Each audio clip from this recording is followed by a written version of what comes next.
Doctor, look. Stand aside, nurse. I'm Dr. Homebrew. Stand clear.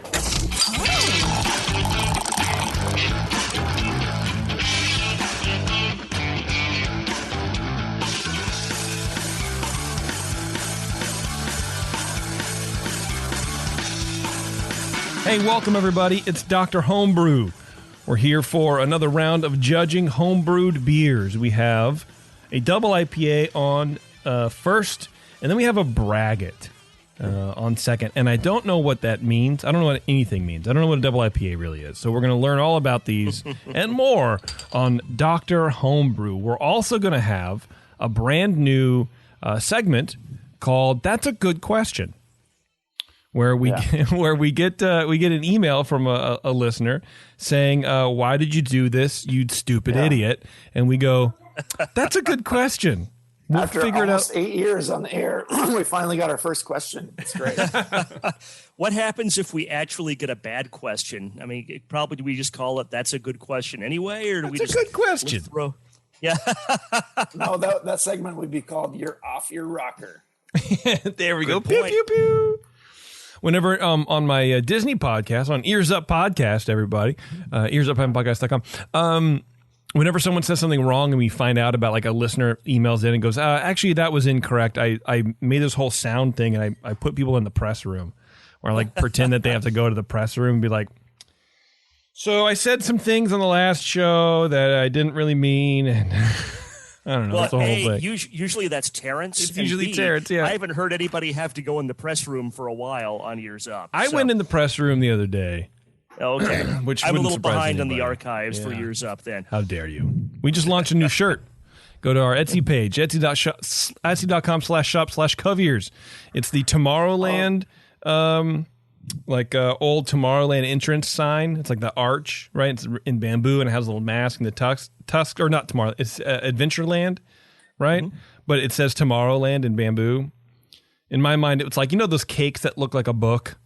It's not really a book. It's a fucking cake. It's like, I don't know. To me, it's like just a weird thing to scratch your brain at. But anyway, I digress. Why we're here is because of the fine people at 5 Star. You go to 5starchemicals.com. If any time, Brian, I'm just talking about nothing, you're on the right show. This is it. Mm-hmm. This is what it is. So was Star Trek. Yeah, that's right. This is We're what going happens. to talk about the Tiki Room in a couple of minutes here, I think. So let's just keep plowing Let's keep forward.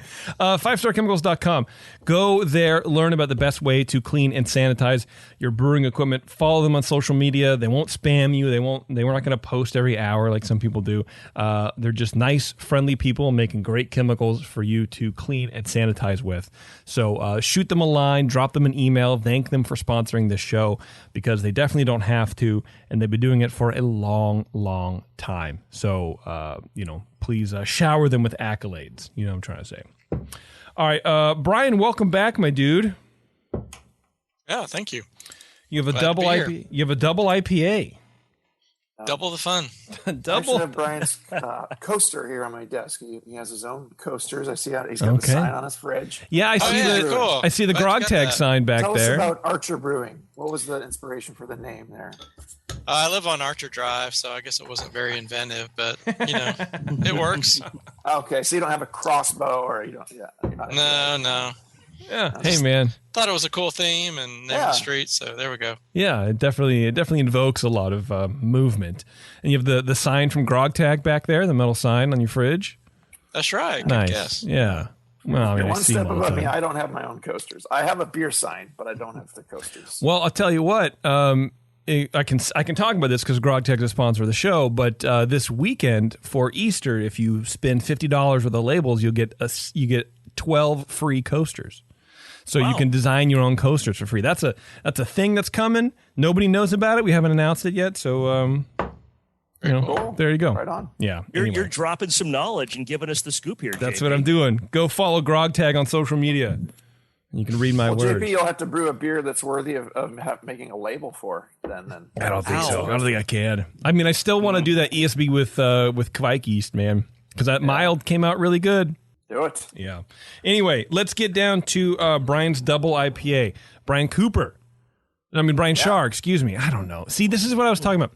on the last show with John from the AHA, talking about 5-star, talking about California Grand versus the Grand Cup. I don't know, man. I twist things around in my head, and I forget. You guys, I transpose names, and I felt really bad. Yeah. I felt really bad. I was like, John from the BA, right? And he's like, yeah, sure, man. Okay. Also, from the AHA. I'm like, God, that's so stupid. And I haven't stopped thinking about it since. Is part of the BA, right? I know, but that's like saying, you work for Twitter, but you're really in the Square side. It just, yeah. I don't know. Anyway, right. We care more about the home brewers necessarily than we do about the well, I don't know. We want the breweries to survive in this era too. So the BA is very important right now, honestly. Exactly. And that was cool that he came on. That was fun. Yeah, absolutely. Cool. All right, Brian Scharr. Let's get into Brian's double IPA here, and then we'll that whole fun stuff, man. Let's do it. So, Brian, I didn't ask you on the last show, but for listeners that might not have listened to every show that we've done, here it comes. I understand that you're in a homebrew club. What is it? The Music City Brewers in Nashville. Very cool. How long have you been a member? Oh, don't ask me questions. Maybe long enough. Yeah, maybe 7 years or so. Wow, very cool. Well, yeah, thanks for sharing this beer with us. I just poured myself a fresh bottle. I had judged this, probably a month or two ago, and it's good to come back to it. The bottle inspection, I thought it was maybe a little low in the neck. It doesn't affect the score at all, but that's just a note. Aroma. The aroma is grapefruit, piney, and slightly dank. It's also got this one, having just opened this up, it's got almost a Northern Brewer kind of woody character to it also, which I think is interesting, but that might be just kind of overlap with the piney character. It's got a high level. The aroma is at a high level with hops. Very low malt, very low ethanol. Gave it 8 out of 12. Appearance 3 out of 3. Color is dark copper. It's kind of on the dark side of color for the style, but it's certainly within the range. It's clear. There's a very slight what I think of as like a chill haze, or it's kind of hard to where I'm at now. Yeah, this one's a little bit clearer than the previous sample that I had. It's still a 3 out of 3. But something like this, a double IPA can be real hard to get real clear, both because of the sheer amount of hops in there and from potential chill haze. Head is low, but very consistent. Flavor, 11 out of 20. Initially, the flavor is piney hop at a medium-high level. The hop bitterness is high right out of the gate, as it should be. The bitterness, to me, dominates the balance all the way through. Malt is at a low level. The finish is long and balanced toward bitterness. It's well attenuated. There's some caramel-ish flavor at a low level. I had a note that I got a slight pumpkin / acetaldehyde from the previous bottle. And this one, admittedly, I just poured out of the fridge about 10 minutes ago. So it's probably a little bit colder than it should be, but I'm not really getting the pumpkin. Yeah, I'm just not getting the pumpkin in this one. Maybe that's an issue with the it's too cold to detect, or maybe my taster was off the day I had the previous one, or maybe there's just some bottle variation. Although acetaldehyde would be a weird thing to have bottle variation. I'm actually going to come up to 14 out of 20 on flavor. Damn, there we go, man. On the fly. You guys are witnessing this live. This is the excitement of beer judging. And if you've never actually been to a homebrew competition, it's the excitement of watching a bunch of generally middle-aged guys sitting down, writing stuff, just writing furiously, chatting periodically, and then changing stuff on the fly. It's fun to do, but really not a lot of fun to watch. That's true. It's a lot of generally middle-aged guys who would all have been Yeah. approved to get the vaccine 3 weeks ago. Yeah. At the, it's a little BMI joke, guys. Sorry. No, like BMI of just overweight is my joke. So sorry. What's funny too is like when you first start judging beer, and your friends ask you, "What are you doing this weekend?" And say, "Oh, I'm judging a homebrew competition." Like, "Oh, can we come?"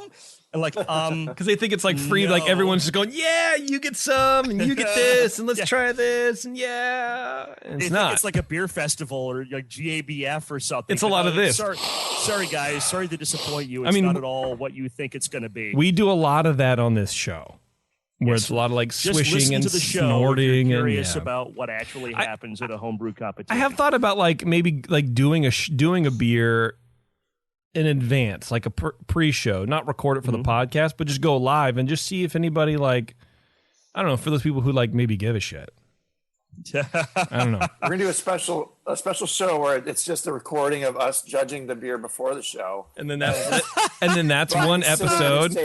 And then 2 weeks later, we'll release and then it'll show me doing the same thing, and my kid coming in interrupting me, and then at the end, like it'll be Brian and I on the phone, like, "Hey, so Brian, what did you think of that beer?" And I'm like, "Oh yeah, I'd come up a point on your flavor score there. You really didn't."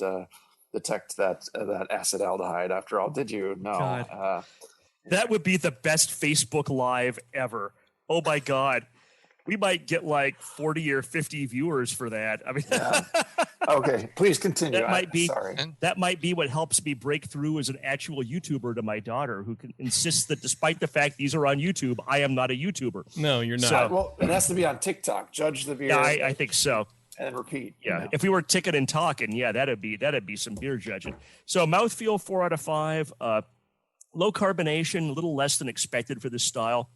Body's low, which is good. It isn't supposed to be a barley wine and a really full-bodied beer. Low warming, creamy. Overall impression, 6 out of 10. And I'm actually going to go up 1 on that because part of where that was a 6 was the acetaldehyde. So that takes us up to a 36. So your total is 36 on this. The hop flavor and the aroma in this beer is really well done. I like how you managed to jam a lot of aroma and a lot of flavor in here. That's what a double IPA is, not just about having a lot of alcohol. And that's in an era where IPAs can be 7% and a double IPA probably is going to be 9 or 10, so that a triple can be 12. Evil 3 or something like that can be it's got to be like a 12% or a 13%. It's not just about having a lot of alcohol. And you did get a lot of hop character in terms of flavor and aroma in here, and I really like that. The acetaldehyde, blah, blah, blah, isn't really. My feedback had to do with, for a big high alcohol beer, be sure to pitch a big starter and aerate. I think that there was an acetaldehyde before, and somehow I just perceived some of the hops, maybe that maybe the pininess or slight dankness. I think I managed to mistake that for acetaldehyde. I don't think that's there. So really nice beer. I really enjoyed it. This is a 36 out of 50. So thank you for sharing. Yeah, thank you very much. Awesome. Okay. All right, Cooper. All right. I didn't listen to anything Brian said, but I'm pretty sure I'm going to echo a lot of what he did say. The fill level was just barely over the shoulder of the bottle on that first one I opened. This one was a little better. But yeah. Sorry, I hate bottling. Bottling sucks. You're like, it's got beer in it. Come on, cap. That's okay. Yeah, you know what? It was still very judgeable. The low fill, I don't think it hurt it. I just mentioned it, and it does sometimes color a judge's impression. So if you're entering an important competition, just try to make sure they're up to our standards. But so in the aroma, it's a pleasantly citrusy up front with a moderately high resin and a medium piney hop. There's a low base malt and smooth medium high alcohol supporting that. Some elements of sweetness coming out, and it seems like it's going to be, it's got a sweet kind of smell to it. You think it's going to have some sweetness to it, although an IPA should be dry. But you can't really, I don't know. Yeah, I guess you can. Your nose is good at detecting things that your brain wants, like sugar. So it finds different ways to do that, I suppose. But It smells like something that would be sweet, I guess you could say, is what you really should say, because you're not smelling the sugar. It's pretty fruity with some apple pear esters, no diacetyl. I didn't get any acetaldehyde, but it's just it's nice and pungent, and the malt is kind of bready and a little kind of a light toast and a fairly deep caramel in there with it. So the aroma is really inviting. I liked it. Appearance wise, it's a copper colored beer. Well, light copper, I guess. Very slight hop haze. It's almost the same color as the kvass. It is, yeah. Why don't you just make all your beers the same color? All my beers are the same color, yeah. It's like maybe just a little more red. Yep. Or it's like a little more orange, and the kvass had a little more amber tint to it. Yeah, but it's like some brewers have a house flavor. You've got a house color. Let's go. Yeah. Man, I'm loving your Imperial Stout, bro. It's, I can see right through it. Yeah. Well, I was going for a golden stout, but it didn't quite get there. I just that's all right. Anyway, but yeah, it's threw up a nice, a beigey off-white kind of colored head. It's mostly smaller and some larger bubbles. Fairly nicely formed head. There's a little alcohol in there, so it faded after a little while, but it stuck around for a bit, at least while Brian was judging. Flavor-wise, I'm getting moderately strong hop flavors up front, with resin and pine again, as in the aroma. They're dominant here. Quite malty to me, I disagree with Brian. He thought it was kind of lightly malty. To me, it's got a bold maltiness, and or combined with the alcohol, it gives the impression of a bolder kind of maltier beer. It doesn't just dry off to nothing like some of the modern, like, super light colored IPAs do, where there's no character malt in there whatsoever. They're just using a kind of neutral base malt or something with some character, but it's just mostly light and nothing else there. So in that way, it's kind of it harkens back to another era of a bolder, kind of richer double IPA that maybe has fallen slightly out of favor. And again, with the resininess and the some of the hop flavors too, it's got more of a kind of a classic approach, I would say, 90s and early aughts kind of IPA. And that's nice. I like those. Not everything modern is always better. It's just different and you get used to it. I'm digressing again. There's still a little toast in here. I got a faint hint of something that just seemed kind of chocolate-like out in there almost, or maybe like a richer caramel, like a C120 or a special B or something in there. There's something in the you're good. that's really rich, and it's fun in the beer. So I usually don't call out ingredients just by name, but it just special B gives a certain impression to a beer, and our C120, which is very similar to me anyway in the flavor. So yeah, it's cleanly fermented. It has a nice dry finish. Bitterness is medium high. But it's with the rich malts and everything else going on in there, it's fairly harmonious and smooth. The alcohol is up there, and it's got a little sweetness. I'd say it's not a sweet beer by any stretch, but it's, you could call it semi-sweet. It's not super bone dry. Or at least it has the impression of sweetness again in the flavor, like the aroma. Mouthfeel wise, medium bodied, I would say. I think, Brian, you said it was lighter bodied or heavier bodied. I'm trying to remember. I thought it was lighter bodied. Yeah. It's got some heft to it. It's not, it's fairly mouth filling, medium high carbon dioxide, some slight warmth, but it's smooth, not hot or harsh or biting.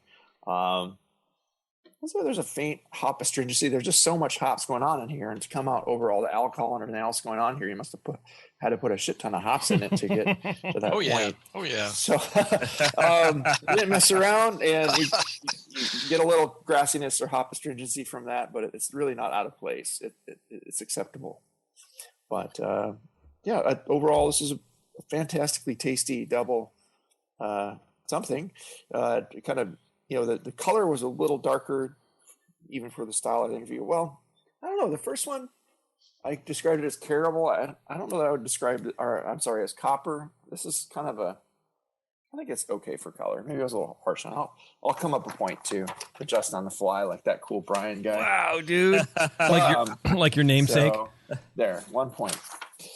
But yeah, most everything else there is pretty spot on. The malt flavor profile is with that little kind of edge to it.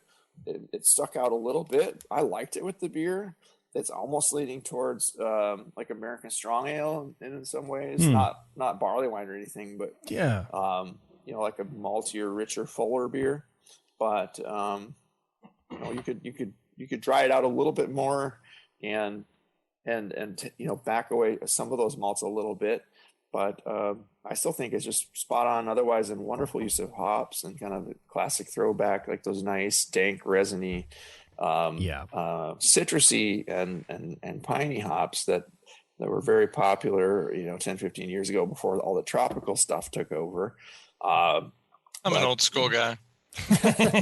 You can consider entering as, it's not a style that anyone really makes much of, but it's like I would call it a red IPA kind of, it's like, I would agree with that. Oh, like double red IPA? Specialty as an imperial red, a double red IPA. If it's probably over 10-7. Yeah, because it does have that sweetness to it and that body to it, but the hops very much crush that. A really nice like double red IPA, I would call it. The SRM on my recipe said 12. I don't know how that. Mm-hmm. Yeah, I couldn't tell you. 12 is fine for double IPA. I think it's now that's software, so that can always differ from what you get. 6 to 14, and again the guidelines aren't the Bible; they're just guidelines. So, but yeah, it's a real fun beer, and I landed on a 36 as well with Brian there because of my added point. Let's see, I wrote a lot of things on this sheet here. It's a double red IPA. You could declare it as that. You could also make it as a 22B American Strong Ale. Yes, also a disclaimer, I shouldn't guess ingredients, though not, oh well, I did anyway. Not quite as richly malty and sweetly alcoholic as the 22Bs often are, the American Strong Ales, but it could compete there. If you want to say, it's too IPA-like, in that category. And did you really write down, oh well, I did anyway? You actually took the time to write that down? I just wrote that I shouldn't guess ingredients. Okay. So. All right, because it's definitely a Brian Cooper thing to write down, I feel like. I'm just editorializing here. Sorry about that. No, it's all right. Really lengthy. We're not going to get to our second brewer. Sorry, Mark. Yeah, Mark's hanging out, man. Look, it's kind of a fine line between double IPA, barley wine, strong ale. You can really split hairs there. Yeah, you're totally right. For sure. I like it. What I like about it is it's layered. I think I'm actually editing a Brew Strong where they talk about stratification and fermentation. But for me, there's and Jamil says a black and tan. If you think about that, that's what stratification is.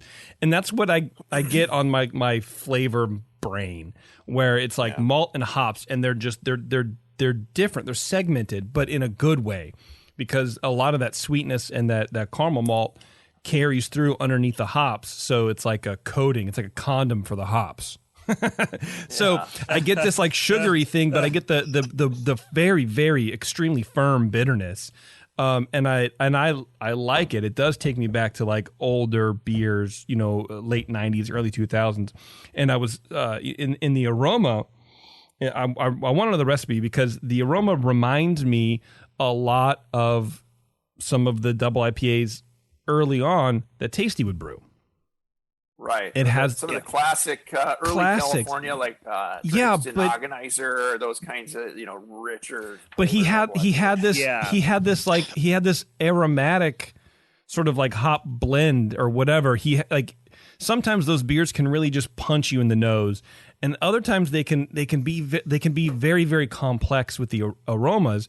But I feel like with beers like these, he would always have this this, you call it a house flavor or a house Patented just tasty blend. yeah, like the hops that he liked to use for a beer with malt like this, and it reminded me very much of those beers. So, Brian, go ahead and give us your recipe, man. It was a damn fine brew. I just wanted to say one more thing at the bottom, and I don't know if it was 1 a.m. when I finished judging this the first time or what, but as I got through that whole discussion about what to enter it as or why, where you should maybe put it, I just put, this is a rebel without a cause, a gypsy without a home. God damn. I wrote that on a score sheet. You were drunk. I think I was buzzed. Yeah. Now you got Char laughing, and So that was your overall impression? That is badass, man. That's the wrap up for my overall Oh, impression. my Yeah. God. it's a fucking. That, we'll let Brian go into the recipe, please. I'm very a interested. cowboy on the steel horse I ride. Yeah, some Bob. Brian Cooper's on some Bob Dylan shit, man. Oh, God, that's hilarious. I think this will be hoppy. Anyway, Brian, go ahead, please. Makes me think of Pee Wee Herman when he says, "I'm a rebel, Dottie." Rebel Dottie. You wouldn't understand. A loner. That's right. Go ahead, Brian. Give us the recipe here. It's funny, Brian, because you called out some of the ingredients, not all of them, but the malts. I had 13 pounds of pale malt, a pound of Cara Red, and a pound of wheat. And then I had 5 ounces of Crystal 40, 4 ounces of 120, which you called out, 2 ounces of chocolate rye, which I think you mentioned some chocolate, and a pound of honey was in there as well. I like to put honey in my IPAs. Honey can, do nice things in a double or a single IPA, yeah. And then I had just a crap ton of hops shoved in there. Basically 11 ounces of hops in the boil and 5.5 dry hop. I had 2 dry hops, so double dry hop. And the second one was actually in the keg. Mm. Oh, cool, yeah. You have one of those things you can suspend the hops in there. Yeah, it's like a stainless steel cylinder, and I had some whole leaf hops that I shoved in there, and it did great. Yeah. I guess you can read about people say don't do that; it'll get too vegetable or too something. But I was just making it for me, and I said, "What the hell? I'm going to do it," and I thought it turned out great. There you go. I was surprised at the clarity given hops inside the keg, but it turned out real clear. Yeah, absolutely. It's very, very clear. And That what were certainly the clear for being dry hopped in the keg like that? It is, yeah. What were the hops? So in the boil, I had 2 ounces of Centennial, 2.5 ounces of Crystal, 5 ounces of Amarillo, and 1.5 of Willamette. Then the dry hops were Simcoe and Cascade. I was gonna say there must be some Simcoe in here because that and it almost has like a lot of the C hops, but it gives kind of a I would have said guessed Chinook if I had to guess too, but that the Centennial and the Amarillo have a lot of similar citrusy and grapefruity kind of gnarliness in there that you can twist around. That's fun, man. That's a lot of hops, dude. Yeah, I got the recipe from a buddy of mine, Kirk Hutcherson. He's a great brewer. He's here in Nashville too. And I made some modifications. I made it a little darker. So I prefer it to be a little darker and changed up some of the hops, but it's basically his recipe. So I really liked it. Cool. Yeah, it came out well. Yeah. I will say when it first came out of the keg, I thought it was a bit harsh, but after about, say, 2 months, it seemed to really hit a sweet spot, kind of like a barley wine that might seem kind of harsh and aggressive when you first have it, but after a couple of months, it really smooths out a little bit. So, yeah, and it's held up well. I judged the first bottle almost, nearly 2 months ago because it's almost April now. I judged it on February 2nd, and it tastes. And you bottled it well. There's no oxidation. It came through similarly as the bottle I judged 2 months ago. So, nice job there too. Nice. And love to see it. I was going to say the OG was 1078, final gravity 1011, so it's 9% ABV. Yeah, that's right in Wow. the ballpark for double IPA these days. And Yeah. it's interesting. I think you're right that there is kind of a sweet spot for some of these beers that are so heavily dry hopped that is not always 100% fresh. And how you get to that sweet spot is good packaging and good packaging control, like you've done, right? I mean, this is I had the first one a couple of months ago. I had this when Brian did. We're drinking this one today. It still doesn't. There's no oxidation. We've cared for it properly. We've refrigerated it, but there's no oxidation. There's no, in my mind, drop off of hop character. It's still very aromatic, very flavorful. Mm-hmm. There are some, there are some beers like this that maybe are a little too much, almost like a barley wine, in that sense, where there may be a little bit too much out of the gate, and it takes a month or 2 or 3 for them to settle down and really hit the point where they're real good. But which is funny, but yeah, because I think of IPAs as drink fresh, even double IPAs. And me too. They start to get a little sweeter, and the hops decline over time, and they lose that thing. But this one it does still have a little bit of that. I can see where the bite might have been early on in its lifetime. There's still that little astringency in the mouthfeel. It's a little biting, a little sharp, but not in a really bad, harsh way. So yeah, it's drinkable for sure. In a way, it kind of accents that gnarly, really pungent and resiny and piney hop character. Yep. Yeah. Oh, yeah. I love that stuff. All right, Brian, do you have any questions for the boys here? No, I mean, happy to get the feedback, and thank you very much for telling me what you thought. Yeah. When did you brew this one, by the way? Right now, it is at 4 months old. So okay, that's not bad. Yeah, still drinkable, man. Very cool. All right, Brian. Well, thanks a lot, man. I appreciate it. Yeah, thank you very much. Thank you so much. Thank you for being on. Yeah. Take care. Yeah, be well. Best to you and yours. We're going to take a quick break, everybody. We'll be right back on talking about Braggot. Hang on, it's Dr. Homebrew.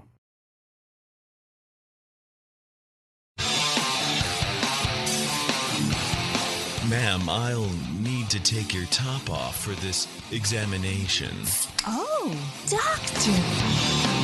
All right, thanks for sticking around, everybody. We have Mark on the line here with an Irish-inspired Braggot Saison, whatever the fuck that means. Mark, welcome to the show, man. Thank you for having me. Irish-inspired. Yeah. Yeah, what does that even mean, man? Is this your first Braggot? Is it your first Irish-inspired Braggot Saison? What is going on here? So it's the first one. Yeah, it's my first Braggot Saison. I've made Braggots and I've made Saisons before, but this is the first time I've made something like this. Okay. So, well, should we talk about what this is first, boys, or should we just let you guys talk about what you think it was, and then we can let Mark explain himself? Well, yeah, if you want to learn more about meads, go to the mead section of the style guidelines, which is appropriately lettered M. If you want to learn about ciders, go to section C. But this is an M4A. It's a Braggot. When you're entering one of these, you should declare. What is a Braggot?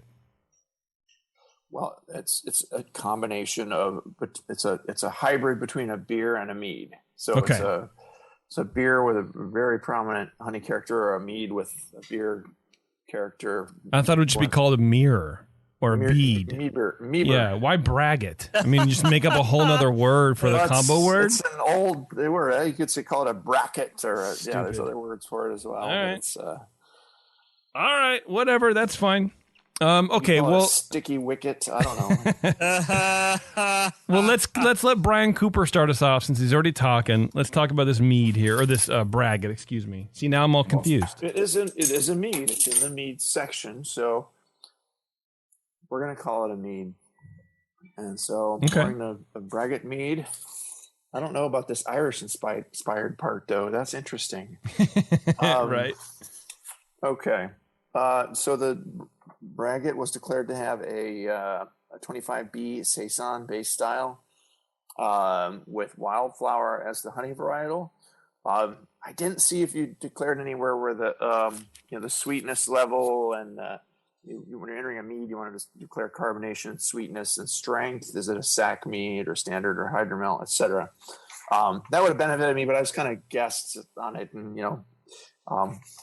did the best I could. It seems sparkling and it seems kind of medium sweet and if I had to guess, strength, it's probably somewhere between it's probably standard, but it could almost be light enough to be a hydromel. I'm not sure.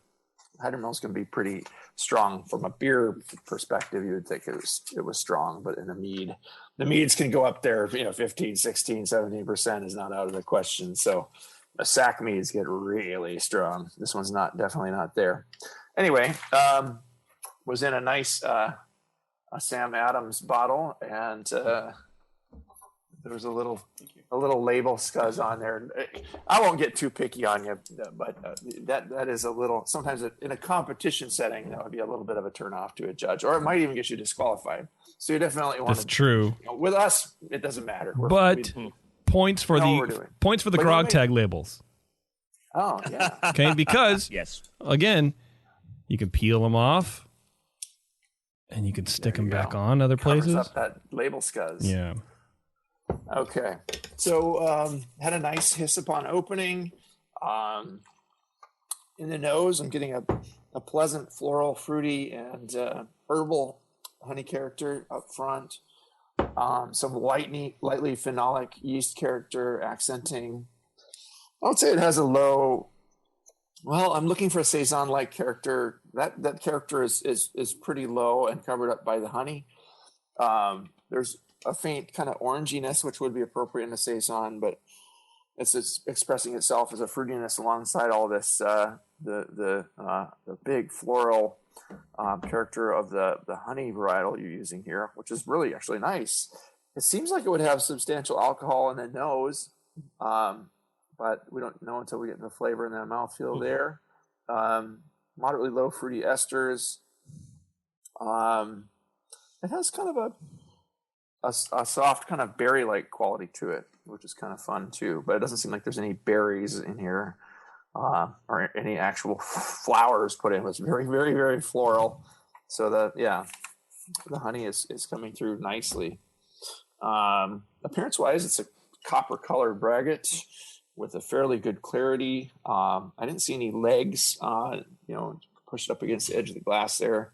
It seems like it's it's not over that alcohol threshold where it throws up really big viscous legs.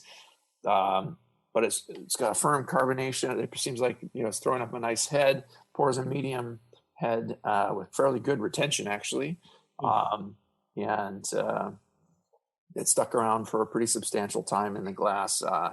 Even it faded to a color after a long while of judging. I spent a long time judging this last night. I judged it late into the night, and there's stories, but let's see. Flavor wise, I'll get to that. It's got a wildflower again, kind of a mixed floral bouquet. The honey's definitely up front, a modest kind of oranginess, and a prickly alcohol combines with the medium carbonation. Again, only a low, what I would call a Saison-like character. There is some spiciness there, but it's not really that peppery Saison-y kind of thing. Now, I understand when you blend a honey mead with a beer, it's going to express itself differently. But this was mostly honey, and it's got a modest kind of phenolic character. The phenolic is kind of expressing itself almost a little medicinal, but it's not like an off-flavor medicinal. It's like almost like there's a tincture. It's like it's a throwback, like a medieval tincture or something. I don't know. Not that I've had medieval tinctures very often, but it's got this little interesting phenolic, but it's not like the chlorophenolic, nasty, plasticky stuff. It's actually kind of a nice phenolic character here. The mead is semi-sweet with a moderate alcohol, seeming to provide some of that sweetness. Medium-low tannins, medium-low acidity, and I'd say it has a medium full body. Other flavors, there's a little dried apricot in here, kind of a dried fruit character in general, maybe a little raisininess. The balance is definitely to the honey, and that floral honey just lingers in the aftertaste with that little semi-sweet, lingering sweetness in there too. So, I judge this is a mead score sheet we're working from, so there's only 4 sections here. So that was the flavor. I kind of combined mouthfeel with that. Overall impression, this is a very creative and fun Braggot.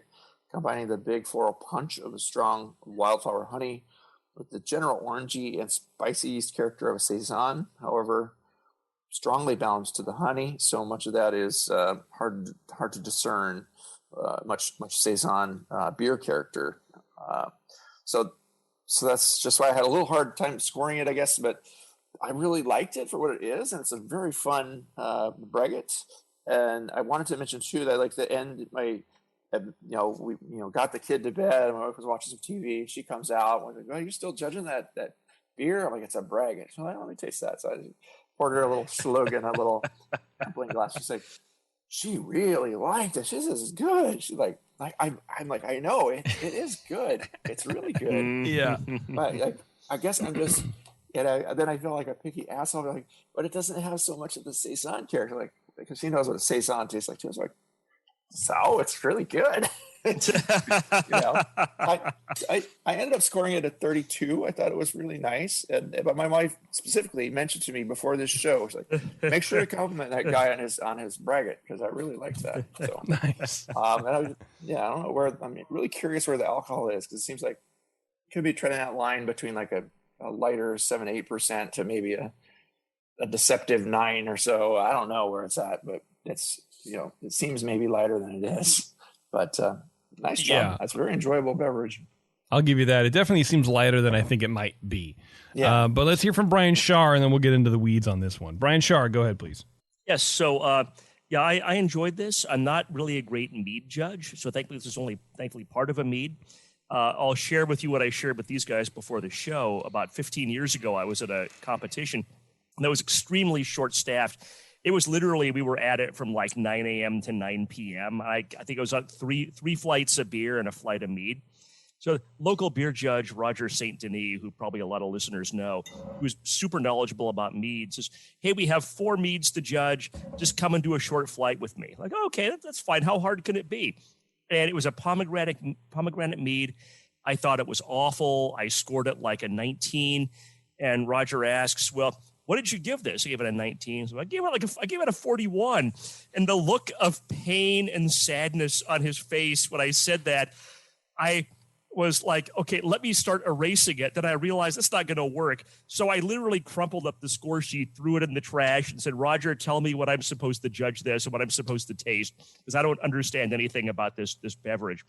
And I've gotten better, but I'm still hardly a mead judge, and it is a different skill, and it's a good skill, but it's not a skill that I'm ever going to be great at. You're doing all right. Having said all that, it was a funny story. I largely echo what Brian said. Aroma, 6 out of 10. Aroma is medium honey. I can't tell the varietal. Again, I'm not if I were like a really hardcore mead aficionado, I could probably tell you just from smelling it what the varietal is. I couldn't do that, but it was very pleasant and I liked it. Also in the aroma is a medium level of malt, probably Munich or Vienna. No hop aroma. I got kind of a low phenol earlier, but as it's warmed up, I don't really get that. I think what I thought was a low phenol was actually part of the honey character. And that's partly why, I tasted this about 2.5 hours ago to judge this for the show, and it's still the same bottle. It's been sitting on my kitchen counter. And I think whatever I thought was phenol is not really phenol. So I'm going to do this again. I'm going to come up a point. I'm on the fly. Tonight is the Brian is on the fly show. We have three points added in just 3 hours. I love it. Adding 1 point here. Appearance 4 out of 6. Low carbonation. The color is dark brown. It's very clear with a slight haze. Almost no head. There are legs, but they vanish pretty quickly. So were yours if you keep drinking this. You know what I mean? I know what you're saying, JP. Flavor. Initially, the flavor is honey-like to a medium to high degree. At this point, I'd say it's a high degree. It really, this is definitely balanced toward the honey. Sweetness is low. It's well attenuated. In mid-palate, the malt comes up somewhat, but the honey still dominates. No hop flavor. There's a very slight bitterness in the finish, which I think is the hop bitterness, but it might be tannin. I didn't really get much acidity, if any, or any tannin, but sometimes it can be really difficult, especially at a low level, to distinguish between bitterness from hops and bitterness from tannin. But that's 16 out of 24 for flavor. Overall impression, 7 for a total score of 34. This is a very flavorful beverage, which is pleasant to drink. I plan to finish this open bottle about halfway through it, so I'll probably just sip on it through the rest of the show. Damn. If I've ever had a Braggot before, it's been so long I can't even remember. This might be the first one I've had. So definitely thank you for sharing that.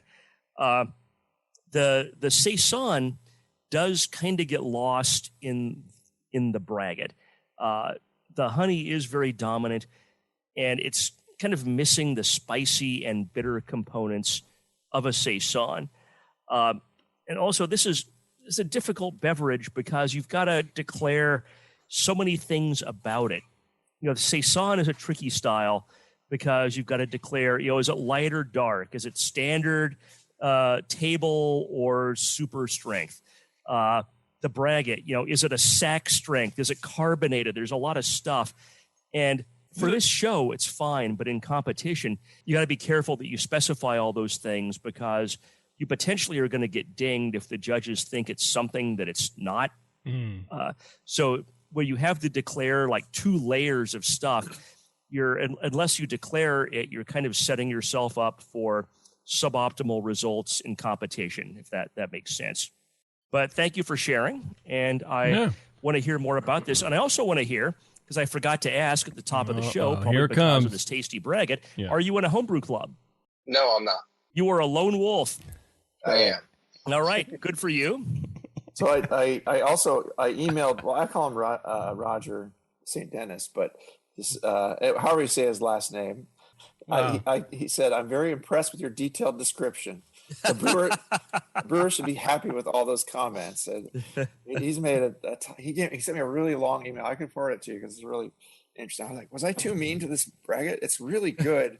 It's like the base styles are coming through, and he's talking about, like some of them you get like where you judge one that tasted like a Saison, but it was like 80% Saison and just 20% of a mead, and they blended it. And then it was, maybe the other way around. It was not enough honey character to really make it seem much different from a beer. Yeah. So you got to tread that line and find the right balance for it to work. And it doesn't have to be perfectly balanced. You can go a little bit one way or the other.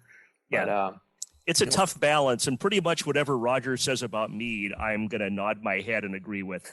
Sure. Not because he's that knowledgeable. Well, because he'll kick your ass otherwise. Yeah, Roger would never kick your ass. No, he's that guy. He's super aggressive, very strong. He will definitely. I've seen him beat a man until both he and the man were crying. So I know exactly. Anyway, Mark, tell us a little bit about your beer. Give us your recipe if you got it, and all that kind of fun stuff. There he goes. He's gone. Absolutely. All right. So I'll just go through the recipe. So I'll start with the water adjustments. I started with 6 gallons of RVA water. I added an eighth of a teaspoon potassium metabisulfate, and then 1 tablespoon pH buffer. And Mark, RVA water is Richmond, Virginia water? That's correct. Okay. Sorry. And then I adjusted pH to 5.4 with food-safe phosphoric acid. The grist is 8 pounds torrefied wheat, 6 pounds Vienna malt, 1 pound 135 crystal malt, 2.5 pounds wildflower honey. I mashed out 155 for 1 hour. And then the hop schedule is 0.5 ounce Mount Hood hops for 60 minutes, another half an ounce of Mount Hood hops for 30 minutes, another half ounce of Zaka hops for 15 minutes, and then I added the wildflower honey at flame out. I chilled to 80 degrees, and then I pitched the yeast, and I also used some wild microbes that I captured from local pawpaw fruit. After it cooled down to the ambient temperature, which is around 70 degrees Fahrenheit. Okay. All right. What is pawpaw fruit? So pawpaw is it's a fruit that it grows in the eastern United States. It's the largest fruit indigenous to North America. Oh, really? I did not know that. Yeah. How big is it? Like bigger than an apple, clearly. They can get, they're maybe like, I don't know if you could, I can send you pictures. It's kind of hard to, maybe a little bigger than an apple. We can Google it. Okay. Varying size.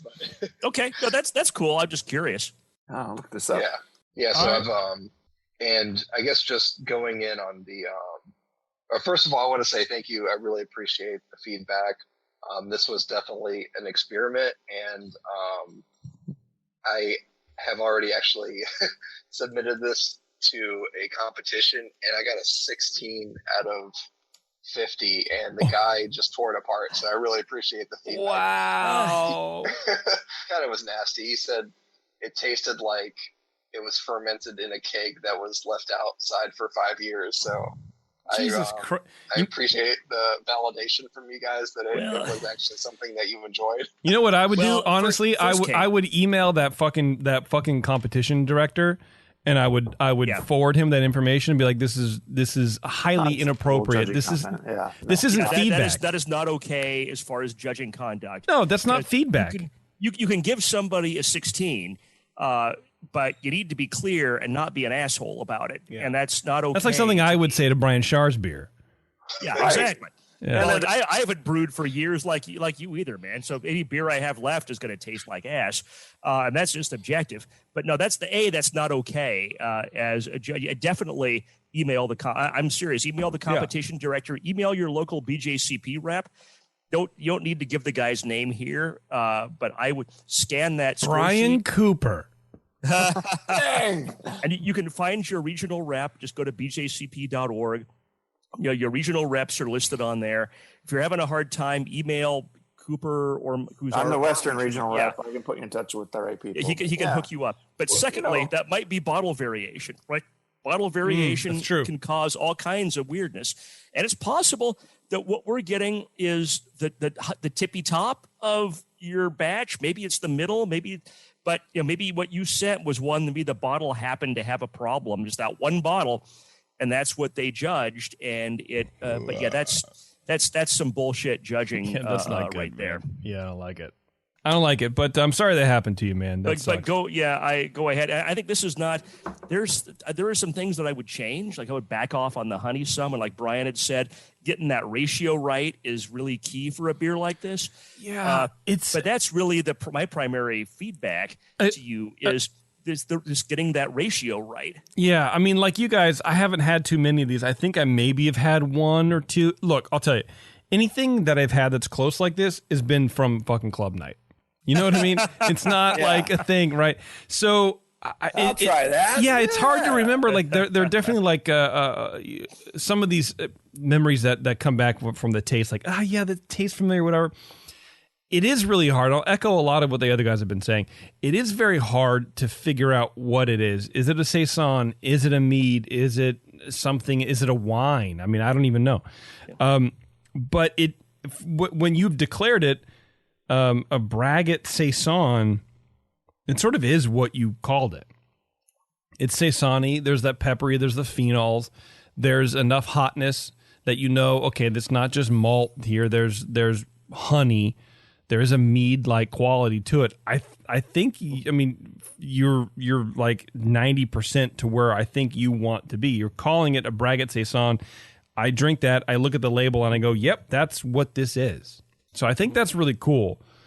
And maybe you do have some fine tuning. I don't pretend to be an expert on these at all, so I'm not going to comment. But as far as I'm concerned, you've done what you've accomplished, or you've done what you set out to do. Right. And that's cool. I mean, that's it's such a weird thing, right?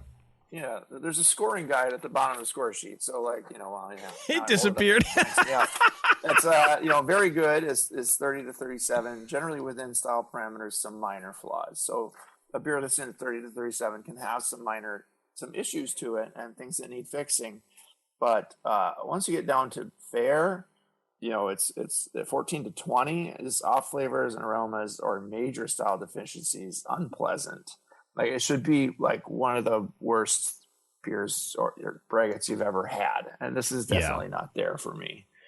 it's very drinkable and enjoyable. So it's just a balance thing, and it needs some adjustment. And your recipe for the Saison side of things sounds a little interesting. Some of the ingredients you use, like some more American side, you could definitely find a classic Saison recipe, and Saison yeast, of course, is really finicky. So if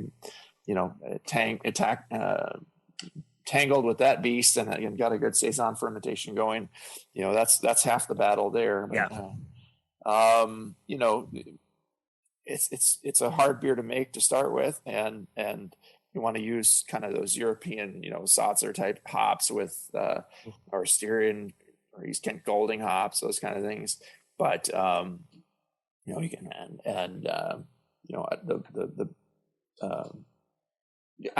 just look at a few different Saison recipes and find some award-winning ones that published in Zymergy or wherever, and play around with some different Saisons until you find one that you really like. I mean, I would love to clone Saison DuPont, but it's probably for sure impossible for me to do. Yeah. But I do like the fruity additions that you have there. I do like the fruit side of things.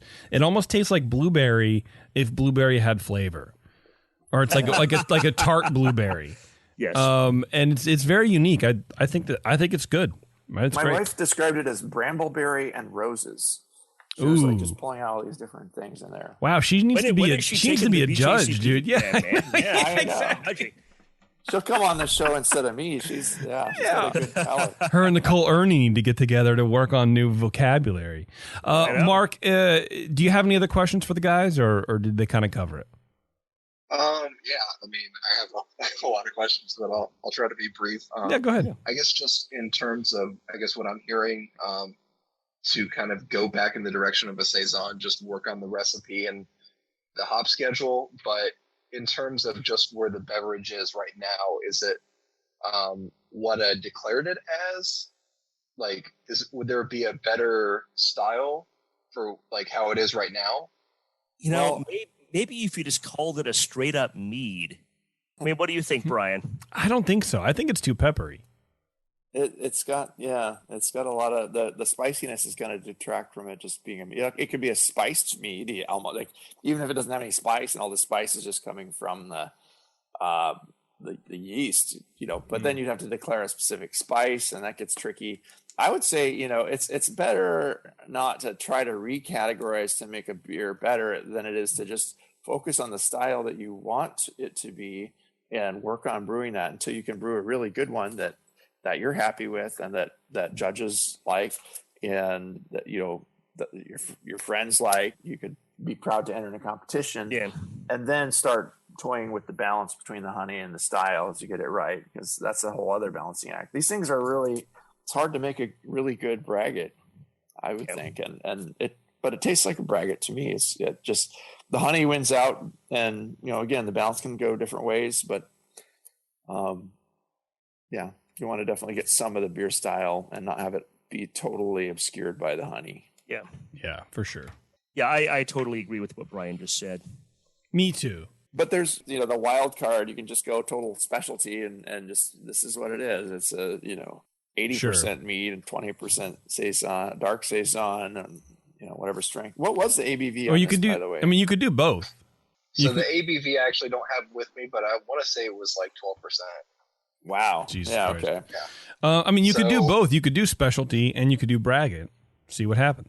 Okay. Right? Yeah. And so the direction I kind of wanted to go with it was more of like a wild, beer, mead, but there's not really a category for that. Mm-hmm. Yeah. But, the reason I used the microbes I got from the pawpaw was because, at least to me, kind of give some of those fruity characters that you guys were describing, but also like a little bit of an alcohol burn and a little phenolic burn. So that's why I wanted to go Saison with it.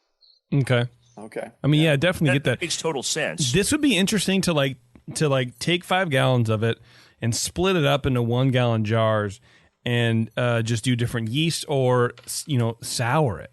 Yes and yes. I think that's a fantastic idea. Do some Brett, do some weird mixed culture stuff with it, because I think the base is really funky, and you get a lot out of it. So I think you could really play with this. Throwing some Brett in there would make it fun. That's what I said. Yeah, for sure. Yeah, Roselaire and Brett, and just see where it goes. I think it could be really cool, man. And then maybe you can like put some oak on it if you wanted to. You can do a lot with it. I think you have like a really American. Isn't there a style like American sour ale or something? sure, American Wild Ale. probably. Yeah. I think Wild ale, and maybe you could enter that like a specialty with that being like the base category. I think you have a good base there, and I think you could really do a lot with it. I think your flavors are right on. I think you know where you're going. I would love to try this soured. Yeah, for sure. Me too. So get on to that. In 2 years, come on back. Yeah. The meat side is really good. I would definitely maybe just work on finessing the beer and again, it's really hard work brewing a good Saison. Maybe pick a different style to do your Braggot with the next time and find something else that you think will blend well. Roger was saying you can do stouts and make a Braggot, and it comes through as kind of a chocolatey richness with the honey playing off of it, and that can be really fun. So, an imperial stout Braggot or something. I think your pawpaw culture is good. I mean, I think you have the mead side of the Braggot pretty good. And honestly, like I said, I think the Saison is fine. It is what it is. You called it out. You called your shot, and this is what it is. It is a Braggot Saison, definably. So, anyway, anything else, Mark? No, I think that's it. Thank you guys so much. I really appreciate the feedback. And cheers. Yeah. Thanks for sending Enjoy it. the rest of your vacation. And thanks for coming on the show. Yeah, for sure. Stay safe, brother. Send us another All beer. right, take care. All right, man. Bye. Cheers. All right. Bye. Thanks, Mark. We've taken 2 breaks, right, Brian Cooper? I think so. Okay, so let's get into our brand new segment. Now that's a big foot or whatever. That's a good question. That's a tight bathing suit. That's a funny way to say you're sorry. Yeah. That's a thing that people haven't done before. That's a tight Speedo on that man. Okay. So we received. Where's that German? Where's the tight Speedo? An email. Yep, we got an email. Yep. One email. So, but yeah, it was from Bill in Opelika, Alabama. I'm probably slaughtering the name of that town. Sorry, people. Yeah, that you're live there. fine. I believe it's Opelika. The whole town is currently on fire now because of what you just said. This was a good question. Okay, we'll edit that out in post and use Brian's pronunciation. But Bill's question, Bill P. asks, your description of Kentucky Common resembles the description of English Mild. Would you consider addressing this on a future episode? Thanks. The answer is no. So, all right, we're going to get out of here. I spent a little time reviewing the 2 styles that are, he's comparing here, as well as some similar styles. And, just kind of, I took screenshots of the stats and I was kind of flipping back and forth. And you don't want to get too hung up on just that. But, although there's some similarities between a dark mild and the Kentucky Common, which we mentioned because it's one of the new styles they added in for NHC this year. On the surface, there are definitely some similarities, but if you dig a little deeper, it's not the best comparison. The mild is one of those things that's known for being one of the few lighter ABV beers that's also very low carbonation.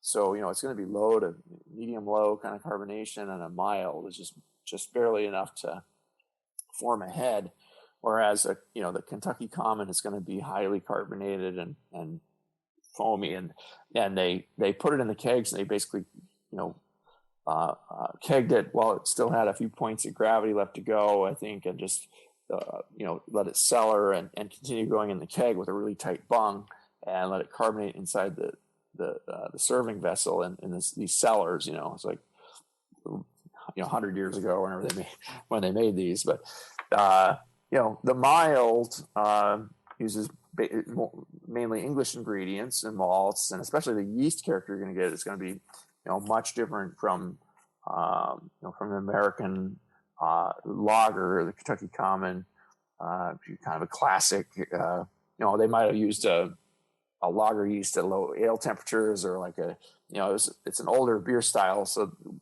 might not even be sure what kind of yeasts they use, but the mild is going to be more of an American ale, or or kind of lager-like ale.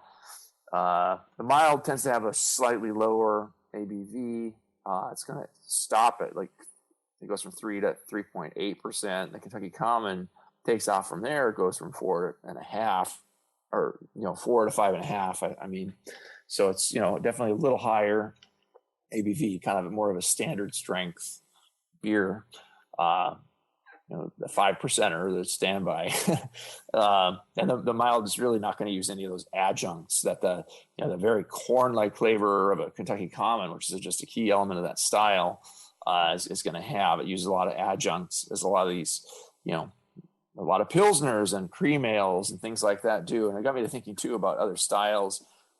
Maybe a better thing to compare the Kentucky to would be like an ale version of an International Dark or Amber Lager, or as a basic kind of cream ale, which has a lot of corn character, and it's an ale like that's brewed to taste kind of like compete with lagers, but a darkened version of that. They use just a small percent of caramel and black malts to color these Kentucky Commons, 1 to 2% of each, and that just darken a cream ale recipe with some of that, and you're going to get close to. Also, the mineral content, you got to have a lot of carbonates in the water for the Kentucky Common. It's another little minor difference.